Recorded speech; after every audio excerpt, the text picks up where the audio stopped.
all the hits this week. I love it. It's like we're a top 40 radio station in the 50s, 60s, 70s. There he is, the birthday boy himself. Wow. The O-Dog Jeff O'Neill. We love it. How's it been going? Having a good birthday so far or what?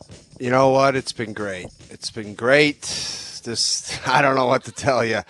I think the older you get, I could really care less if anyone even wished me a happy birthday. I don't even want to damper the kind of birthday thing. You guys, none of us care about it, but it's like the older you get, if your parents, your brother, my 3 daughters wrote me, my wife, that's all I need. Yeah, that's about it. I mean, I'm not looking for any presents, man. I don't, right. Or whatever. People are like, "What's the big plans for the weekend?" I go, "What are you talking about?" I'll be sleeping at 8:45 p.m. tonight. Like, there's no plans. Right. But think about that, though. Like, think about it, which is fine. And believe me, I'm right on board with you. I've had a long week. But it's more about, think of back to when you were 24. Like, what it was a birthday. It was 2 weeks of a birthday. You're like, exactly. The 2 Fridays before your birthday. Want to crank it up tonight? It's my birthday coming up. And you just roll right through. Yeah. And that's just how it was. Want to go to the cottage for 2 weeks? It's my birthday. Okay. Yeah.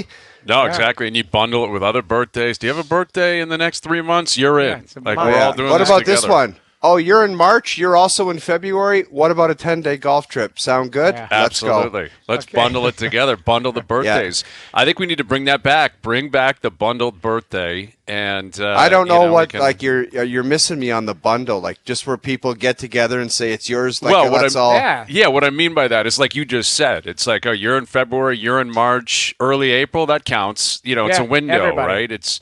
I remember we had this conversation, because I turned 40 last year, and a bunch of my buddies, we all got together. We went on a trip, and there were other things planned. Like, we had big ideas, right? The year before, it was we're going to get together every 3 months and celebrate, pockets of birthdays. Didn't see anybody. 3 months. Like, no one contacted anybody. Dude, I did the same thing with all my old buddies from King City. I'm like, last Friday of every month, we're going to meet up at Rockford's in King City. Did it 2 times. Haven't seen them in a year. Yeah, it just doesn't happen anymore. You get busy, but you're right. The bundled birthday.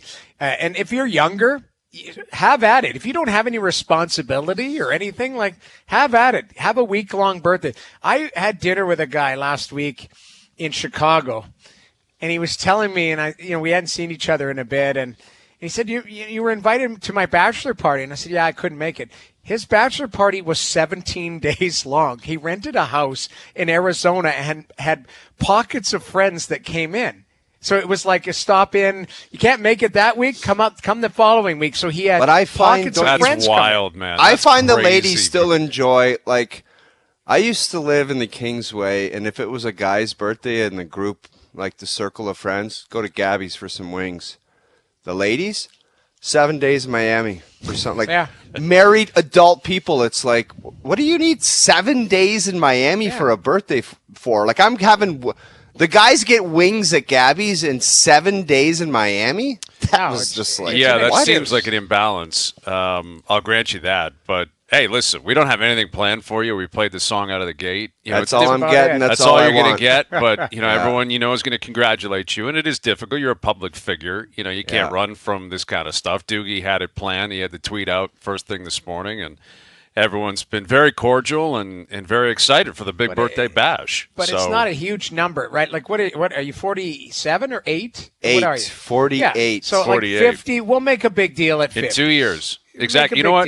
And we'll bundle it with the 10-year anniversary of OverDrive. Exactly. I had so many conversations with people yesterday, and we appreciate all the love, believe me.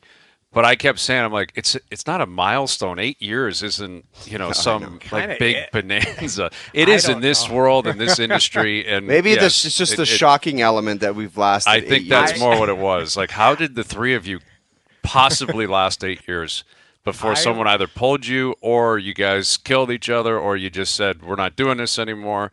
Yet here we are, I think, better than ever. And we're still rocking. Yesterday. So there are some of the clips, like we forget, right? Like we forget some of the clips where, what was the tweet yesterday? I must have had 500 like mentions or whatever, where it was like, okay, this was my favorite. It was like, what is your favorite moment in OverDrive or whatever? Some of the clips that were coming through, I was laughing out loud. I forgot, like, we forget half the stuff that we do. I know. Totally like, forgot a bunch of stuff. I was doing the same thing. Like the Harry Higgs clip from 3 years ago, I was howling last night. I watched that 20 times yesterday. I don't remember the Harry. Remember he goes 4. He snap hooked one on 18 at Quail Hollow and put one right into the drink tent and yelled 4 so violently, so aggressively. And it was we Nick broke Follow it down was for on the 20 call. minutes on the show. It was a I great was clip. dying laugh. I Great watched clip. that Harry one Higgs. 20 times yesterday. Harry Higgs. Yeah, and the Lindy Ruff, which actually, before we get to the Leafs and what happened last night, I want to play the Lindy Ruff from after the game, where this really caught me off guard. Like, Lindy Ruff has been he was a player in the NHL for a long time. He's been coaching for like 30 years. Yeah. This is not his first rodeo. And, you know, the Devils are struggling. They continue to struggle. It's really getting to a point where now it's a legitimate conversation they're going to miss. Like, now it would be surprising if they made it, right, at this point. You get this deep into the year, it's surprising if you make it. Doesn't mean they can't, but it would be surprising if they did. And when he was asked about the issues on the power play, which every media in every market in the league would obviously do when there are issues, here's what Lindy Ruff had to say after the game last night. I imagine you've asked every player. Now they're feeling it. You guys are creating excess pressure. Come on, dude. Us as a staff, we'll go through that power play. We changed these up. We met with individual groups tonight versus, usually a meeting that you meet with all 10 or 11 of your power play guys. We'll go through the whole thing again and just try to keep getting better. That is wild to say that the media is adding excess pressure when you just got pumped by your biggest rival, too. They're the in Rangers. Jersey, too. Exactly. Like, it's not like there's 50. They're not 50 deep in the scrum for Jack Hughes, right? Like, but what are people going up to the players and saying, like, why can't you get the power play cooking? Like, what? It would only be a one-question thing, like, what do you guys got to do to fix the power play? Seems very reasonable. Like, it's obviously an issue for them. That's the first time I've seen it from him, even when they were struggling and chanting his name. He looks like he's scrambling there. Yeah. And that seems scrambly, and it seems searching for answers. And quite frankly, it's a garbage answer. He's been around long enough where it's just not good enough. They got guys out. They got Dougie Hamilton out. Their goaltending's a mess. Like, that's the real crux of this right here. Don't say the media is putting pressure on the guys in the power play. In that market. That's insane Any market, talk. Man. Any market. Yeah. I don't care if you're in Toronto with the Leafs, in New York with the Yankees, in Dallas with the Cowboys, to suggest that a special team issue is because some guy with a microphone is asking a question is absolutely absurd. And big picture, absolutely absurd. They're 15th in the league. They're 22%. It's not like they're 7%. Yes, they're running through a dry patch right now. There's some teams that are super hot, the Leafs. There's some teams that are struggling right now. Vancouver. Tampa's lost 3 in a row. Like, there are some teams that are on the other side of it. But, to suggest like, oh, it's media driven or whatever, guys in the room just have to be better, or it's a bit of a funk, a bad week, a bad stretch, what you name it. Mm-hmm. But like their power play, it's 22%. It's not like it's, you look at Chicago's power play, it's 12.9%. That would be a concern. With there's only one answer to give there. I don't know, but we got to figure it out quick, or it's going to cost us a playoff spot. I don't know why he would go there. He's been around too long for that garbage. That's what's surprising. Like, Lindy Ruff is as grizzled of a veteran in the NHL as there is. Like, he has been around he's been behind a bench for 30 years. Friend of the show, we love him. And that's why I was going to lead into playing the clip, because we played a couple of clips yesterday. You guys want to hear Lindy Ruff? This was back when he was in Dallas. And he was kicking his feet up in the backyard, I think, and called in nice enough to grant us 10, 15 minutes of his time. And this is what took place. This would have been 8-9 years ago. Yeah. Then was able to push through and provide some offense for us.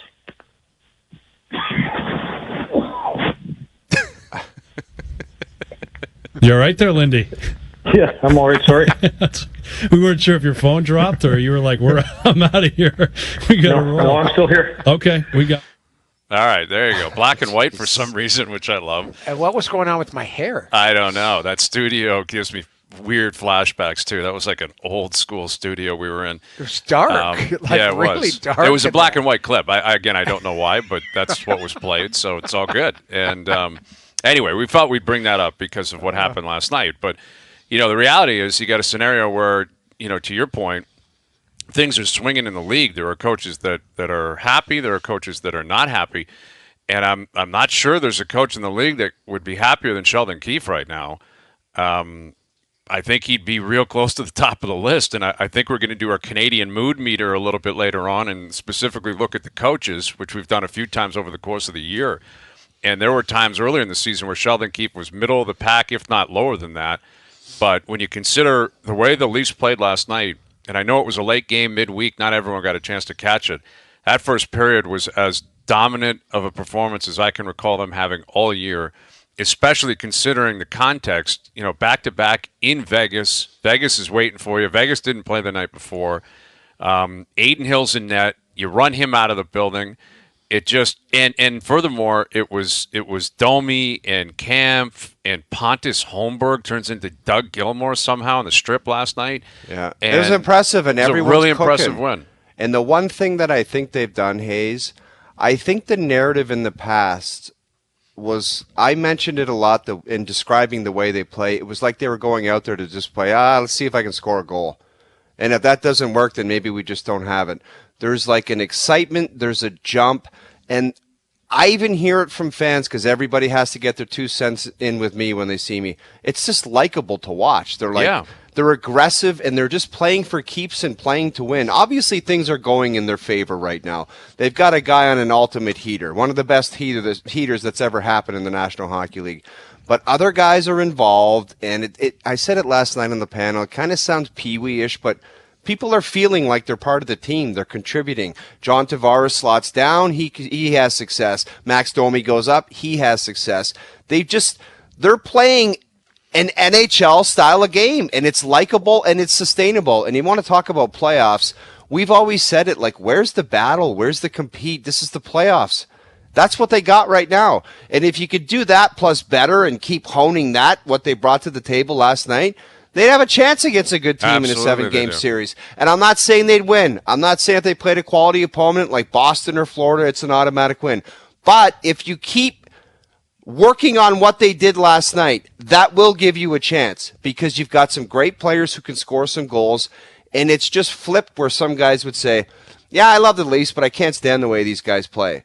I'm just hearing people say I can appreciate what they're doing right there. And right now, win, lose, or draw, they're going out there. They're busting their ass. They've got some excitement. And the key word that's in the Leafs logo is they're just playing with some passion. And I think that's all that anybody wants. They always have the Leafs slogan, the passion that unites us all. It might sound like a goofy thing, but they're playing with some stones. And that's all anybody wants. And if you add it all together, it's likable and it's sustainable. And it's also mandatory, right? Like it's no an intangible. kidding. You can't place a number on it to define what it's going to mean, over time and how it compares to other teams and all that. But what we see in the playoffs every year is the teams that get to the end, that's what they do. They fight for every inch. They hit, they're physical, they don't quit on plays. They have an attitude. They don't care that it's a blowout. They're going to keep what I was impressed with last night, and it's a minor detail that maybe no one else would even pay attention to, but that game was over in the third period. And even with a minute left, 2 minutes left, 3 minutes left, guys were out there finishing checks and basically saying if Vegas wants to have an issue with this, they can. But we're not going to stop. We're going to continue to be physical because it's easy at that point to say no one get hurt, just dump it out, don't finish hits, don't piss them off. And I thought they were actually really aggressive until the last buzzer. And it was Vegas who said, screw it, take it, we're out of here. Even the in-game adversity, Hazy, where the game started and Vegas was pissed off. They lost 3 in a row. They had all the possession. They had all the shots where I think 2.5 months ago that would have been 4-0 after the first period. But you know what? They said, that's what a good team does. They're going to come out hot. They're going to throw it at us. We just have to sustain it and fend it off. And then they got to their game. And took control of the game. Even after the first goal in the second period, it was like, in the past, that would have been going into the third period 4-4 because they would have just melted.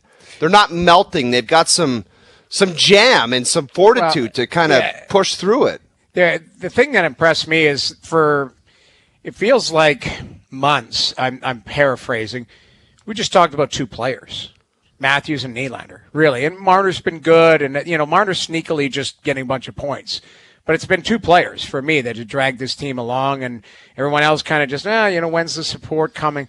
The two players last night, yes, score sheet, all of that type of stuff, but they didn't have to win the game for you. Whereas, I feel like in past situations, it's like if you weren't getting that production from the two players, it's like, all right, let's try it another night. The goalie doesn't do one. Like you got depth scoring, guys in the roster. Again, I don't think it's a game of perfect where I still believe they need a couple players to get to that next level. But if you have depth and guys playing with confidence, like Domi, I think is a key. Like I think he's a key because he's a guy that they brought in to add some depth, some scoring, some snarl. He's not going to score 2 goals every night. And he hasn't had a great season by his standards. He just hasn't had a great season. But, you got to play well at the right time. And for me, seeing a guy like Domi have a little success, Tavares could have easily put his tail between his legs and said, I don't like being on the third line. I don't like this. Instead, he scores too. Holmberg, that guy's been in and out of lineup, in the minors, up and all over. But, guys that are getting opportunities, they're at least seizing them. That's what I got at last night. It just wasn't a one-man show or, it was a complete effort. I thought, there were some good saves. There was timely goals. There were some, favorable bounces when you're on a streak. That stuff happens. But that, to me, looked like a complete effort. It was good.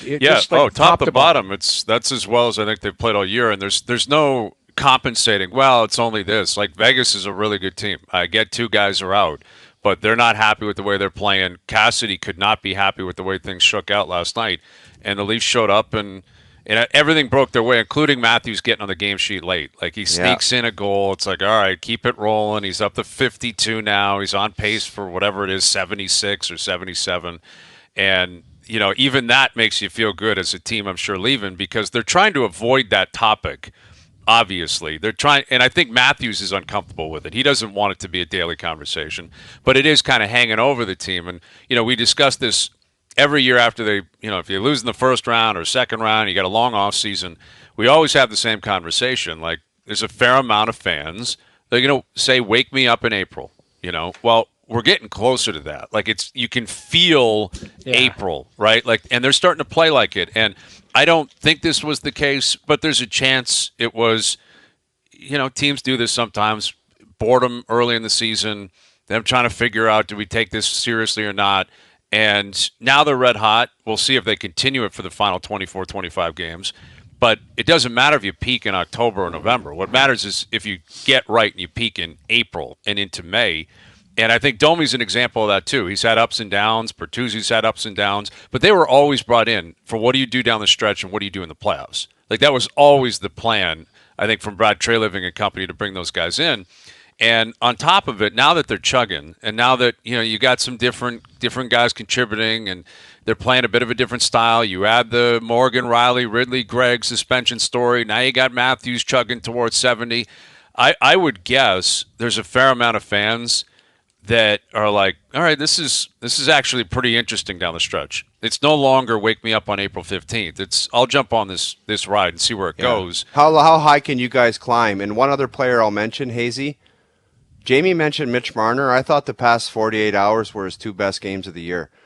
He was jumping, and the way he played last night against Vegas, I thought he was fantastic. I don't know what you guys thought, but you want to talk about the way to play in the playoffs. He looked like Braden Point did last night, just jumping, had the puck all the time, making plays, was strong on the puck.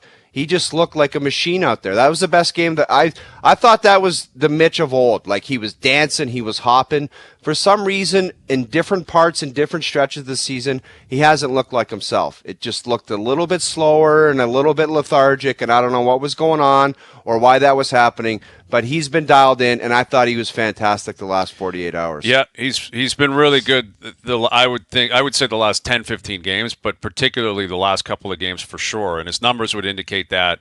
He and Matthews are on a different level, and we'll see what comes of it tomorrow in Colorado, I don't think there's any reason to believe that will slow down. The question is, will Bobby McMahon continue to play the way he's playing? Will Pontus Holmberg and Camp? Like, those are always going to be the question marks between now and the playoffs.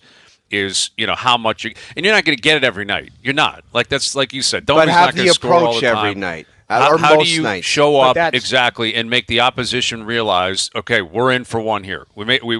That's ultimately how you can break down sports, every single sport, but in particular physical sports, hockey and football in particular. You want to have the reputation of being a team that walks into a building and that home team is like, all right, we got one tonight.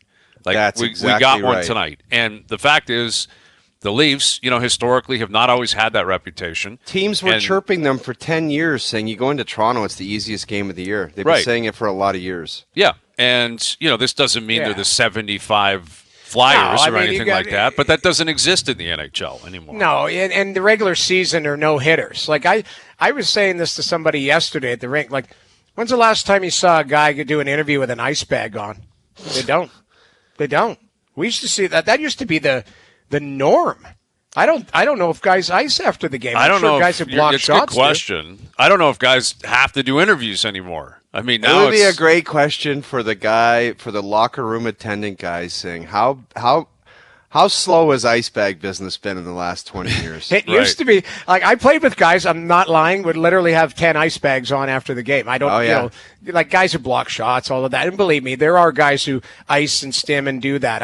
I'm just more saying, like, I see sometimes, like, where I'm leaving the rink from broadcasting, there are guys with their suits on walking out, like, from the home team sometimes. Like, that guy just played 28 minutes or 17 minutes. The guy's beating me out of the rink. Yeah, you fit 8 beers in those bags too, perfectly, and they're cold as hell. Well, back in the day, you certainly could. But it's interesting. But you're right. Like, I think with what you have right now, I think tomorrow night's a big test. Vegas was a beat up team. You took care of it, and you did exactly what you needed to do. Plus, you played with some bite. Colorado. That's another one off your list. It's not going to stop. Go for the King Daddy Topper. You've already got a great road trip. Go for the King Daddy Topper. Yeah. Like, you got a great road trip in the bank. You're going home regardless of what happens in a good mood on Saturday night, unless you have a real stinker. But, like, just go for it, man, and be in a real good mood on the way home back to Toronto. Yeah. Because if you take down Colorado, the boys would be feeling pretty darn good. And it's amazing how things just swift, they change so quickly. It's like feeling good, 4 wins in a row, whatever, and then you dump one, everyone's just back to miserable. So just keep it rolling, man. I was thinking about that last night, looking at the pre-games and getting off the bus, and I'm like, these guys are all tanned. They're all tanned. And if they had lost 5 in a row, people would be going nuts in Toronto. Look at this guy with his glasses on. Look at how happy and tan Look at that guy with his tan. Which, again, is so unreasonable. I'm not saying it's reasonable, Noodles, but that's the world we live in. There was a time not long ago they took a fishing trip in Florida and people went nuts because they had got smoked the game before. Where now it's like, hey, they look great. They look fresh. They look like they're ready to play. And it's more of shining a light on the ridiculousness of covering teams and sports and social media and how people can get completely carried away with narratives that probably don't actually hold any weight. But last night they're walking in, they all look tanned. They all had like Versace sunglasses on, their Ace like summer suit, and they're like, all right, we're going into play, and they played last night. And we'll again see what comes of it tomorrow. But what I found interesting, and I'm sure you guys were tracking it probably as closely as I was Morgan Rielly played the 5th most minutes for a defenseman last night. And he starts with Lagesson. He plays the whole game with Lagesson. He had Brody play 22. Liljegren played 21. McCabe played 20. Maybe that's the key, Hazy. Yeah. Well, I'm just saying, like, Simone Benoit, he played 3 more seconds than Morgan Rielly last night. So what? Morgan Rielly was on the power play. He was doing his thing. And they won the game. But I'm just saying, like, I know what you're saying, but I'm telling you right now, Morgan Rielly has to play more because Benoit and Lagesson probably, if you're going deep in the playoffs, won't be in the lineup. That would just be Lagesson most certainly won't. I think Benoit's played his way into a position where he's playing. I think he is. Like I'm saying, if you upgrade, if you bring in 2 players, like I don't think McCabe's coming out, and I don't think Liljegren's coming out, and neither Brody and Riley. Yeah, I don't know. Liljegren, for me, I question whether he can play when it really gets nasty and physical. I think I have more faith in Benoit and nasty, crazy Let's hitting. not get sidetracked. It doesn't matter. Boys. Point being is, and this is isn't an opinion, guys. I'm just telling you what happened last night. Is Morgan Riley returned, and I have he no literally problem with it. Played like he played third pairing minutes. The most important thing last night, Hayes, was they got the win when Morgan Riley came back. He's been gone for 5 games, and I'm sure he thought to himself, looking at the schedule, oh, great. They just played a bunch of garbage teams. Yeah, exactly. And now I get Vegas when I'm coming back. Like, thanks a lot. And they pulled nice it off setup. because their record is outrageous when he's out of the lineup, and he's probably starting to think, like, what the hell's going on here? Mm-hmm. It would just be human nature, and they pulled it off. And if that's what has to happen for that D-core to look better, because we've been critiquing the D-core, deservedly so, for 10 straight years. So if that's what has to happen for it not to be dragged through the mud on this show from 4 to 7, then I'm fine with it. And I'm sure Morgan Riley's fine with it. Right. And I'm sure the team is too. That's and the point I'm trying to make is obviously Morgan Riley's going to play more minutes. Obviously that is going to happen. But maybe the bigger idea is maybe you're not 15 minutes ahead of everyone else. Maybe you're not guaranteed anything, or maybe, you know what, for the team tonight to win 7-3, this is the way it's going to go, and that's it. And I think that's exactly what Tavares has had to deal with the last few games, and Riley last night, and they're huge impact players, and they will continue to be a massive impact on this team. But I like that messaging, and I like the fact that you get a win out of it so Keefe can continue to say, listen, we got a good thing rolling, keep everyone feeling good, get everyone involved. And, you know, I would guess in a candid moment, in fact, I know this, I don't even need to be a fly on the wall. Morgan Riley would say, I'll be a healthy scratch if we win a cup. You know, or be a sixth defenseman, whatever. He's been here 11, 12 years. Been here longer than anyone. He just wants to win. Tavares, I would like to believe, and I know. In fact, I know. He would probably say the same thing. So, you know, you got to have that mentality. It is a team. They keep stating that. Well, sometimes you got to show it, and I think that kind of got shown last night. All right, Dear Hazy B in a couple of hours. Mike Johnson coming up. Darren Panger coming up. I think it was Panger's birthday this week, too. Yeah, there you go. Turned 60 the other day. Bundling birthdays together. We're bundling Panger and the O-Dog. That's exactly what we were intending on doing. And we're going to go across the country here with a little mood meter in terms of the coaching rankings, because Rick Tocchet not happy. Rick Tocchet is not happy. They lost again. I can feel Vancouver. I like when he says, feel it. We got to get some guys going, man. Woof. Yeah, I can feel it already. And yet they're still atop the conference, let alone the division. Top of the league. You might be shocked where I have Uncle Ricky. You might be shocked where I have Uncle Ricky. Okay. All right. We'll get to those lists 1 through 7. Overdrive continues, TSN 1050 and on TSN 2. Overdrive continues, brought to you by FanDuel, bringing you everything from the opening line to the final score. Bryan Hayes, the O-Dog Jeff O'Neill, Jamie Noodles McLennan, our buddy Mike Johnson in about a half an hour. Darren Pang coming up, Dear Hazy B. You got the Jays in action tomorrow, starting their spring training, and Ricky Tiedemann's already got, I think, a hamstring issue, so he's not pitching tomorrow.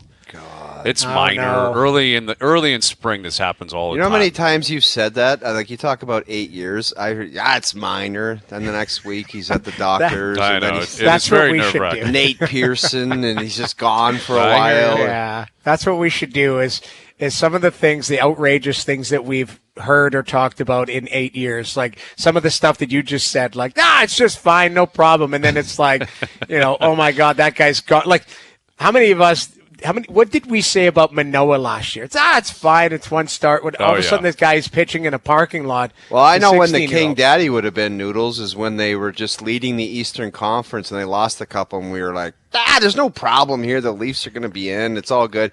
But they just kind of got to get to their game. And then a week later it was, they're still okay, but they just need to win a couple here and get to their game. And then 2 weeks later, you're like, it's over. They're gone. They're out of the playoffs. Yeah, that was the 18-wheeler. That was a long time ago. But that would actually be a really interesting practice, is to go back and comb over. Manoah's the perfect example. Because remember, he got lit up the first game. I don't think he got out of the first inning. I don't believe he did. Lit up. And it's like, he's got 33 more starts. He'll be fine. Still Cy Young guy. Now that you just said that like that, that's exactly what you said. Oh, I guarantee you I have a good said memory. That. That's exactly how you said it, too. That. Not you were a like, care this in the is world. not a biggie. He's got 33 starts left. Yeah. Come on. I think they came back and still won the game, if I can remember. It was either that or the year before when Barrios started the first game and got blown up, and he didn't get out of the first inning.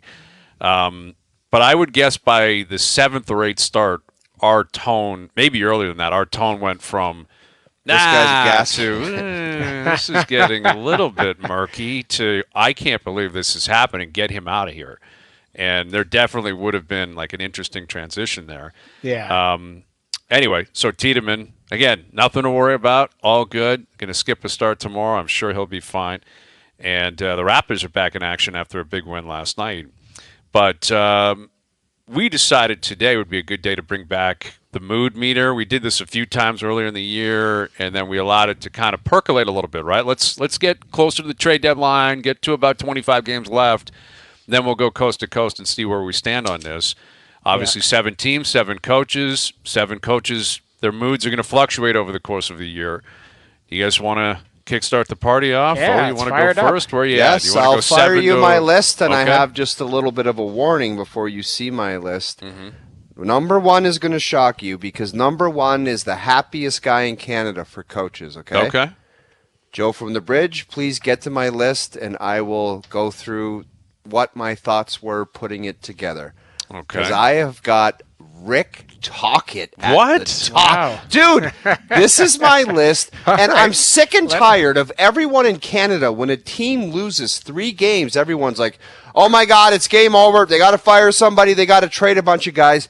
The Vancouver Canucks are one of the top teams in the National Hockey League, and Rick Tocchet might be pissed off in this little blip on the screen, but he knows they're going to be okay and they're going to get it together. You can't run through 82 games. This isn't the Chicago Bulls when Jordan was there. Everyone just settle down and relax. And Uncle Rick Tocchet at the top of the list, and that is the perfect. Look at this list; it's perfect. All right, wait a minute. I understand. Let's play the Rick Tocchet from last night. All right, before you got. You're trying to damage my list? He's trying to damage it a little bit. Yeah, yes. I mean, I think it's a shocking list. Again, it's in the moment, man. And they've lost 4 in a row. This was Rick Tocchet, according to you, the happiest guy in the country last night. Yeah, I don't have really much. I sometimes have a lot to say. I don't have much to say. Just not much compete from the guys. That's on me. I got to take the blame for that. What does that mean ultimately? Like how I didn't get the guys to compete hard enough, so I'll take the heat on this one. It was a lot of no shows tonight. Do you think fatigue is a factor? I don't know. Listen, I know that we call this going to be a tough stretch, but you can't give in to fatigue. You can't. You got to play smarter. You just got to do things smarter.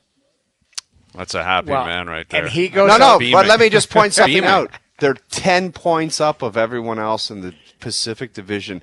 Do you think that he's going to let that put him in a bad mood? All right. It's a blip on the screen. All right. Put my list back up. Yeah, you got to run through the Bridge. whole list. Tell us, everybody, that you have. Okay. Second, I've got Sheldon Keefe. Recency bias. Leafs are playing really well. You've got to think that Sheldon Keefe is pretty happy right now. I've got Chuck Knobloch at number 3. The Oil, they've had a couple missteps here and there, but since he took over, he's probably had a wonderful experience out in Alberta there with Connor McDavid and company.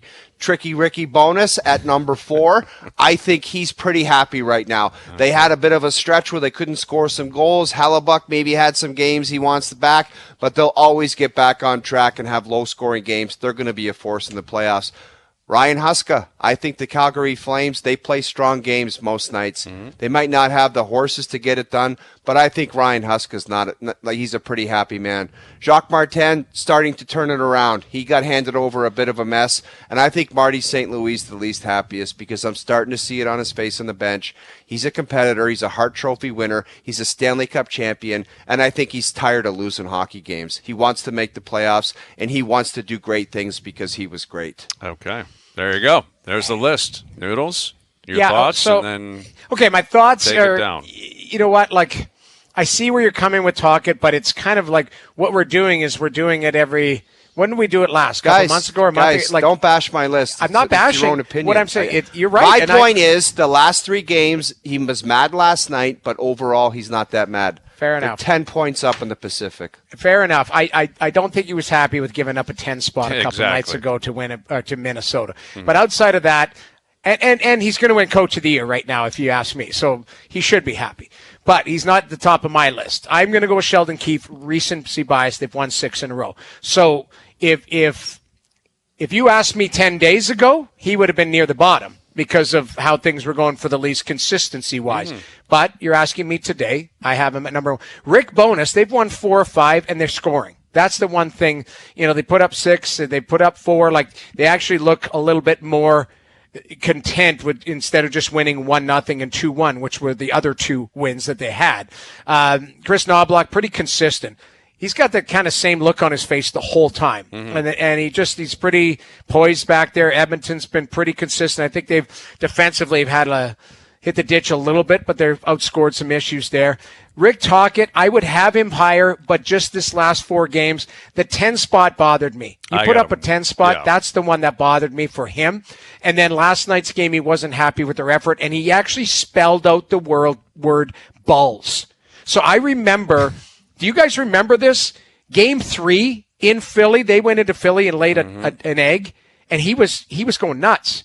And we were like, it's 3 games in. I think they were 2-1, I think, at the time, they had smoked Edmonton twice. Yeah, twice. So they go in there, and he called out his team for work ethic. To me, this is calculated. Guys are taking our foot off the pedal. This is just a bad week. We're a really good team. Let's get refocused here. So that's why I put him in the middle of the pack, not at the top. And then what was the rest of my list there? Huska, the Flames have been hot and cold. Big win against Boston last night in OT, Nazem Kadri. Yep. Jacques Martin, yes, it's weird. Ottawa continues to beat some really good teams and then struggles against the teams that aren't, but Martin's got to be happy. And then Marty St. Louis, I agree with you, Like, we see coaches, the hair color, he's gray. Marty St. Louis has gone gray. Like, there's some stress there. And it's not stress of knowing exactly where they're going to be, but he's competitive. Like, and he wants to win, and losing, I think, wears on him. Well, Noodles, unlike the other guy, I have respect for your list, and I won't challenge anything on it. All right. Listen, you guys, I think, are way off the marker on a lot of different Dude, it's your fronts. own list. All right, then I'll get to my list. Okay, then say go you ahead. respect my list. No, before I start it, I want you to say I respect your list. Well, I respect your list, but I don't respect you. Okay, there's the birthday spirit we're looking for. All right. I want to see your list. Let's before fire I up the respect list. it. All right, Okay. Fire it up. Sheldon Keefe is absolutely at number 1 right now. Of course he's at number 1. His team's won 6 in a row. They just overcame their number 1 defenseman being suspended. He's got a rock star, Matthews scoring every night, Pontus Holmberg, David Camp. He's moving things around. Everything's coming together. Marty St. Louis at number 4? That's why you don't know about competitive. I'll explain go ahead. Chris Knoblauch out in Edmonton at number 2 again. This guy was riding buses in the American League like 3 months ago, and now he's behind the bench of a rock star team with McDavid on it. You talk about uber positive and happy, and he should be because his team's been great. And even the game against Boston, I'll bet you he loved the way they responded when they were down big and came back and pushed that into overtime. I got Knoblauch at 2. I have Huska at 3 because his management is going the other way. His management's ripping players away from him. Lindholm's gone. Obviously, Zadorov left. They've got goaltending issues. No one knows what's going to happen with Hanifin, with Tanev. I'm really impressed with the fact that they're still hanging around. I don't think they're going to make it, and I think the trade deadline's probably going to be very deflating. But I think Huska's done a really good job of keeping them competitive. I'm impressed with him, too. Yeah, we all love him. He's been great. And I think he's happy. With that. I think he's incredibly happy. He should be ecstatic with what's going on out there. I need to hear your wording on this next I got one. Marty St. Louis at 4 because of Go ahead. Here's why. If you want to hear, everyone listen to the worst number 4 going. Go ahead. Marty St. Louis at 4 because the other 6 all had illusions of being competitive. Some of them have been, some of them haven't been. Marty St. Louis knew day 1 of camp, we're not good enough. We're not winning. It's not going to happen. So, yes, obviously he'd prefer to win, but he's not a stupid man.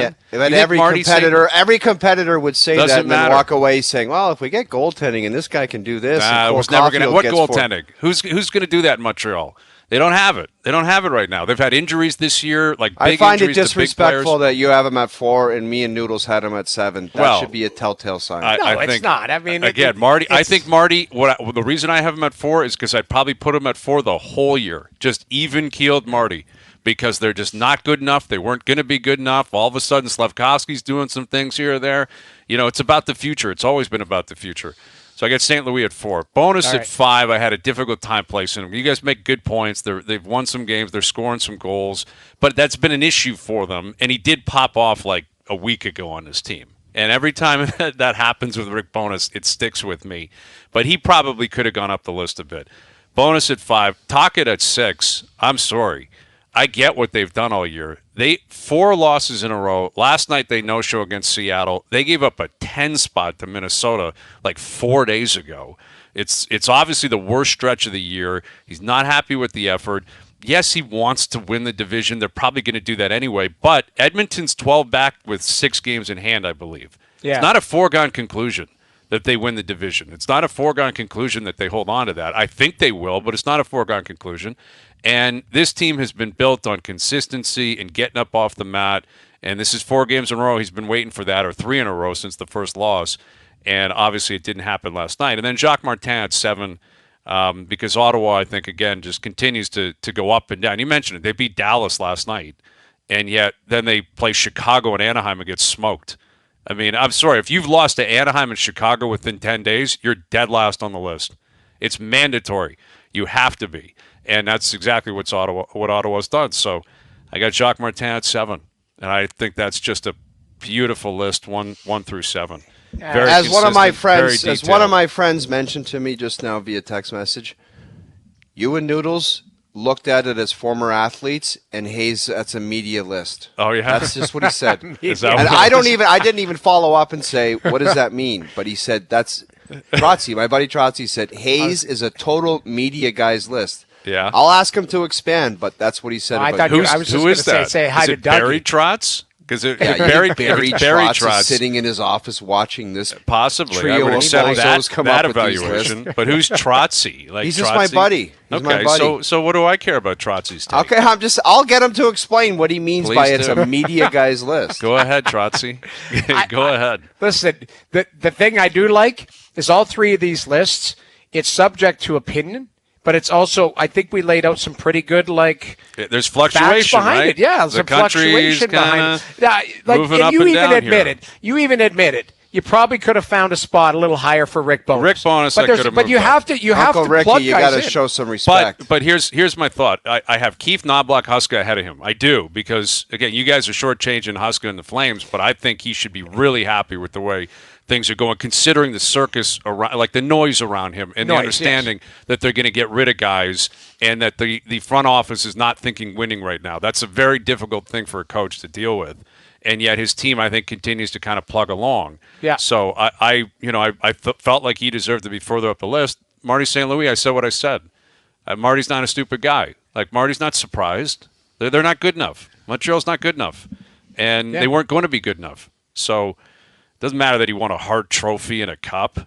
I mean, he's a coach now. Well, he's not playing. You're right. Exactly. He's the coach. I think the happy meter is also that feeling when you're going to the rink and going, yeah, I'm really enjoying coaching tonight, and going to the rink going, hey, you know what, I'm trying to maybe avoid some carnage tonight. Whereas because Montreal is going to move some players as well too. Right. And I look at it like Calgary, Huska, like Jacob Markstrom was unbelievable again last night. Like this guy is. If I'm New Jersey, I don't know what the hell they're waiting for. What are you waiting for? Jersey can't get a save. Lindy Ruff is beside himself. The media's fault. They're yelling. Well, I know, but they're also yelling "Fire Lindy" again. Mm-hmm. They're also doing that nonsense. Whereas I think if they got some goaltending, things might look a little bit different. Well, let me ask you this: staying in that area in New York, what do you think Patrick Waugh's happy meter is right now to be back in the NHL? Pulling your goalie with 11 minutes left. Why is he still doing that goofy stuff? If I was Lou, I would go down there and say, don't even think about pulling that garbage. Yeah, I get it. That's your move, and you did it in Colorado and all that. But it doesn't work in the National Hockey League. Bottom line is that team is proving time and time again. They're kind of like Pitt, where they're just right now they're not good enough. Mm-hmm. They had a chance a couple of years ago when they went to the conference final against the Tampa Bay Lightning and took them to 7 games. and that might have been their last gasp because they look like garbage. Let me ask you guys this here. So, Hayes, this is where I was going to go. Mm-hmm. There's 3 teams 5 points out, and one at 7, which is Pittsburgh. If one of those teams was to get in, who is it? Washington, Jersey, outside. So say Tampa or Detroit falls out. Mm-hmm. Right now, in that wild card spot, the 8th spot is open. What team from Washington, Jersey, Islanders, or Pitt would you put money on right now to make the playoffs? I'd have a difficult time putting 1 cent on any of them, to be honest with you. I'd probably, even with what I just said, I might go Islanders because the way they're capable of shutting it down if the goalie gets hot. Maybe they ride what's a up with the goalie? Everyone land, talked about that goalie like he's the top goalie in the world. He hasn't been that good this year. He is a top tier. He was early on, but they have stumbled. Yes, absolutely. Yeah. But I just put some thought into it because if it's Jersey, they get the deadline might tell you something. If Jersey gets a goalie, maybe it's them. Yeah. Washington's got 2 extra games on there. Ovi's on a heater. This guy getting points every night. Every single night. Just a quick note before we go to break, Trotsy wrote back and said, Hayes is just a complete overreaction list to Vancouver. As the pro athletes mentioned, it's a blip. That's it. And he's trying to be a Jim hero. Rutherford? Trotsy's a Vancouver. Trotsy's a Vancouver fan. Hi, Jim. Shout out to the pride of Beaton, Ontario, Trotsy, a.k.a. Jim Rutherford. All right, Mike Johnson coming up. Overdrive continues. TSN 1050 and on TSN 2. All right, Mike Johnson coming up. Dear Hazy B later this afternoon. We got the Raptors in action down in Atlanta tonight. The Leafs in Colorado. And, not a great weekend for the PGA Tour, but next week you've got what used to be the Honda. I can't remember what it's called now. We're not going to get into the Charlie Wood stuff, but, he tried to qualify for it. He shot 86. Yeah, don't go back into it's a learning lesson. Yeah, he's a kid. You wanted to try to do something cool. It didn't work out. Go back and work, and when you're ready in a year or so, try it again. Exactly. That's all. Exactly. That's it. Exactly. People ripping the kid need to have their heads examined. Complete losers. That's insane. Complete losers. And, people, by all accounts, following him on the course, which is going to happen. It's, he's a name because of his dad. He knows that's coming. Yeah, that's coming. And I think he'd be prepared for that. But, he's a young kid. He's trying to learn the ropes. He's trying to figure it out. And, we'll see what comes of it. So, more on that as we move forward. Obviously, next week, again, they get down to Florida, and the tour really starts to pick up. Before you know it, Arnie Palmer, Players, Masters, whole 9. Hour 2 coming up. Overdrive continues. TSN 1050 and on TSN 2.